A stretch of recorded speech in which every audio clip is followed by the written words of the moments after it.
Kenalkan, kami dari kelas 82. Nama saya Naomi dan saya Nadia Sari. Pada pelajaran kami bahasa Indonesia yaitu mengenai teks ulasan. Satu, pengertian teks ulasan. Teks ulasan maupun yang disebut dengan referensi merupakan teks ulasan yang isinya terkait ulasan, penilaian atau review pada suatu karya film atau drama. Di saat Anda mengulas film maupun drama, sebaiknya Anda harus bersikap kritis supaya bisa berkontribusi untuk kemajuan drama ataupun film yang diulas. Di dalam teks ulasan ada tujuan, ciri, struktur, dan lain-lainnya.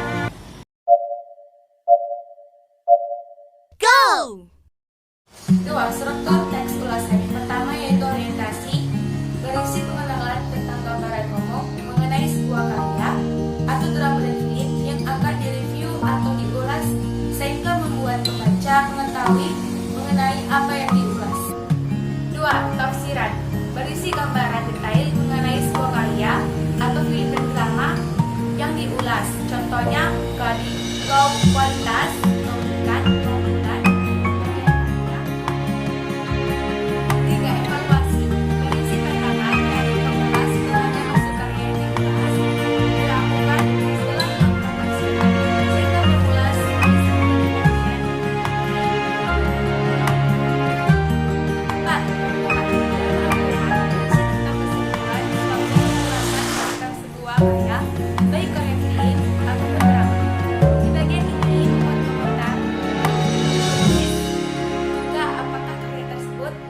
sangat bernilai atau berkualitas ataupun justru tidak untuk ditonton.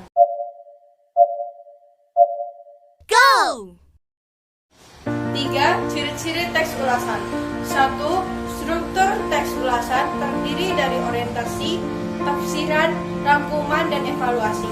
Kedua, di dalamnya pemuat informasi berdasarkan dengan pandangan atau opini dari penulis tentang sebuah karya atau produk.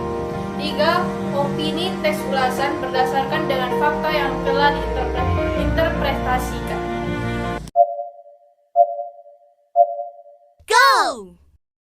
Yang kemudian, kaidah teks ulasan. Yang pertama, teks ulasan drama atau film berisi penonjolan terhadap unsur-unsur karya seni yang hendak diulas. Kedua, menggunakan kata-kata opini atau persuasif. Yang ketiga, menggunakan konjungsi eksternal dan konjungsi internal. Yang keempat, menggunakan ungkapan perbandingan atau persamaan atau perbedaan. Yang kelima, menggunakan kata kerja dan kata kerja relasi.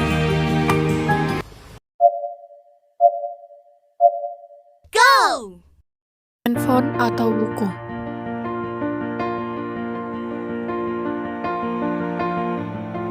Satu, kemampuan menyimpan dan mengakses materi-materi elektronik. Baik anak SD maupun sampai mahasiswa, penggunaan perangkat tablet dapat membantu pelajar untuk menyimpan berbagai macam bahan pembelajaran yang bersifat elektronik seperti PDF, web HTML, dan berbagai media elektronik lainnya yang mendukung kemudahan belajar seperti audio maupun video. Anda juga bahkan bisa menggunakan perangkat tablet untuk mencetak buku pelajaran ataupun menggunakan langsung saat di sekolah. 2. Produktivitas. Dengan menggunakan handphone, siswa dapat dengan mudah melakukan berbagai pekerjaan sekolah. Hanya cukup menghubungkan handphone dengan sebuah keyboard, mereka sudah mampu membuat tugas-tugas sekolah dengan baik ditunjang dengan berbagai software Office seperti WPS Office dan program-program pengedit foto. Siswa juga bisa menggunakan program penyimpanan cloud yang terhubung dengan internet untuk penyimpanan tugas-tugas sekolah mereka agar lebih aman. 3. Kemampuan navigasi. Tablet sangat ideal digunakan oleh siswa karena tablet dirancang dengan layar sentuh kapasitif yang sangat responsif dan mudah digunakan. Selain itu, siswa juga bisa menghubungkan perangkat tablet mereka dengan input device lainnya seperti mouse dan keyboard. Karena bentuknya ringkas dan tanpa keyboard tambahan, tablet mudah dibawa dan digenggam tanpa harus merasa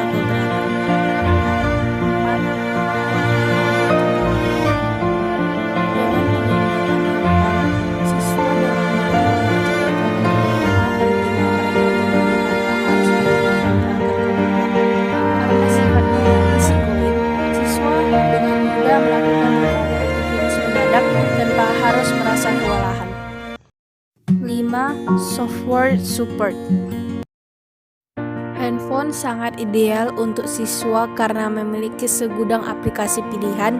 Dengan dukungan banyak aplikasi ini, siswa mampu mengkombinasikan berbagai alat aplikasi guna mendukung berbagai bidang studi yang ia pelajari seperti aplikasi untuk kimia, fisika, matematika, dan yang lain sebagainya.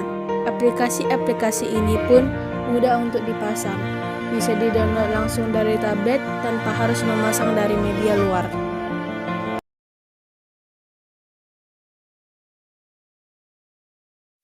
1. Sakit kepala. Sakit kepala biasanya dianggap hanya efek kurang tidur.